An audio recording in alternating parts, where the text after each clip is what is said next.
तुझे किती मित्र स्टॉक्स आणि म्युच्युअल फंडमध्ये इन्व्हेस्ट करतात? 10%. सगळे करत असतील, तुला माहित नाही, कोणी सांगत नाही. असं म्हटलं एक. सांग ना व्हॅल्युएशन, दाखव मला.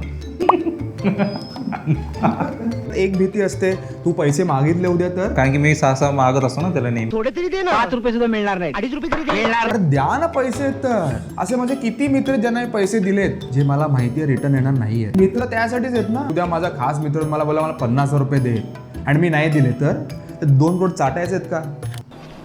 हे काय पैसे उपयोगी येतील. तुझे किती मित्र स्टॉक्स आणि म्युच्युअल फंडमध्ये इन्व्हेस्ट करतात? अरे 10%. सगळे करत असतील, तुला माहित नाहीये. हो. का? कोणी सांगत नाही. असं म्हटलं एक. किती करतो? ते 6 SIPs. व्हॅल्युएशन किती आहे? नाही भाई. This is what investment is. I hope माझ्या पॉडकास्ट नंतर तुम्ही तिघही पैसे टाकाल म्युच्युअल फंड्स मध्ये. हो. हा त्यामधला तो एक. किती आहे सांग ना व्हॅल्युएशन. नक्की दाखव मला. आपल्याकडे ते लहानपणापासून हा दाखवाय. माझ्याकडे किती पैसे आहेत. एक तर ह्याच्यात एक भीती असते, तू पैसे मागितले उद्या तर. हा त्यामुळे तुझा, कारण की मी सहा मागत असतो ना त्याला नेहमी. त्या थोडे तरी दे ना. 5 रुपये सुद्धा मिळणार नाही. 2.5 रुपये तरी मिळणार नाही. मिळणार. हा एक मिसकन्सेप्ट. अरे द्या ना पैसे तर. असे माझे किती मित्र ज्यांना हे पैसे दिलेत जे मला माहिती आहे रिटर्न येणार नाही आहेत, पण माझे मी दिल्यामुळे त्यांची लाईफ झाली आहे, दोघा तिघांचे बिझनेसेस झालेत, ते कधीतरी कंपाऊंड होऊन येतील माझ्याकडे पैसे. पण मित्र त्यासाठीच आहेत ना. मी बोंबा करतोय 2 करोड रुपये माझ्याकडे आणि उद्या माझा खास मित्र मला बोला मला 50 रुपये दे आणि मी नाही दिले तर 2 करोड चाटायचे आहेत का? हे काय पैसे उपयोगी येतील तुला. अरे पण तुझी तरी अशी काय श्रीमंती वाहून चालली आहे? हे माझ्याकडे आहेत रे पैसे आणि माझं काय मी इथून तिकडून मिळवीन. या पैशाची खरी गरज तुला जास्त आहे. सिम्पल माझं म्हणणं असतं.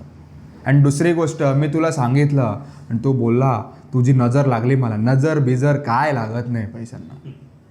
पॉझिटिव्हिटीच फक्त असते आणि जशी आपली नियत आहे ना तशीच लोक मला मिळतात. कोणी आत्तापर्यंत असा म्हणाला नाही आहे मला की असं होच नाही शकत, हेच नाही. इट इज ऑल की तुमची नियत कशी आहे. तर आता आपण 5 वर्षांनी भेटून बघू की किती पोर्टफोलिओ झालेत तुमचे. हां, डेट टाकून ठेवा तुम्ही. आणि सिरियसली म्हणजे मी I am very serious about it. तुझा 1.5 लाखाचा 30-40 लाख होते. मी 2017ला मी स्वतः 5,000ने इन्व्हेस्टमेंट करायला सुरुवात केली. पण 5,000 गुणिले 12 महिने 60,000 जेव्हा मला कळलं इन्व्हेस्ट होत आहेत काही न करता, ते 5 ते 15 ते 20 ते 25 जसं इन्कम वाढत जातं. आणि मग मी नेहमी ना माझ्या रील्समध्ये 1 लाख SIP म्हणतो.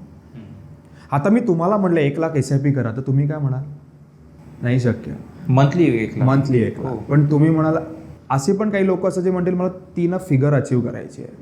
आणि जेव्हा ते डोक्यात टाकताना देव असे काय ऑप्शन्स देतो ना की तुमची ती फिगर अचीव होते. आणि मंथली 1 लाख सेव्ह करण्यासाठी तुमचा ॲटलिस्ट पगार 2 ते 2.25 लाख पाहिजे.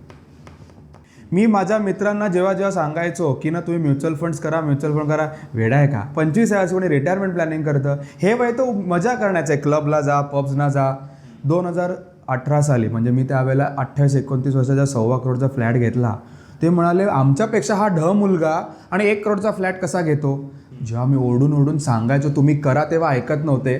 पण ज्या वेळेला मी फ्लॅट घेतला तेव्हा त्यांचे डोळे उघडले, पण तरी त्यांनी इन्व्हेस्ट नाही केले. जेव्हा माझा पोर्टफोलिओ 2020ला 50 लाखाच्या वर गेला, त्यांना मी प्रत्येक माइलस्टोन सांगत होतो. माझे 10 लाख साठलेत, माझे 20 झालेत, माझे 30 झालेत. सो ते जर्नी ते पण जगत होते. आणि 50 लाख जवळ सगळ्यांचे डोळे उघडले, सगळ्यांनी तगड्या SIP चालू केल्या, इन्व्हेस्टमेंट करायला सुरुवात केली.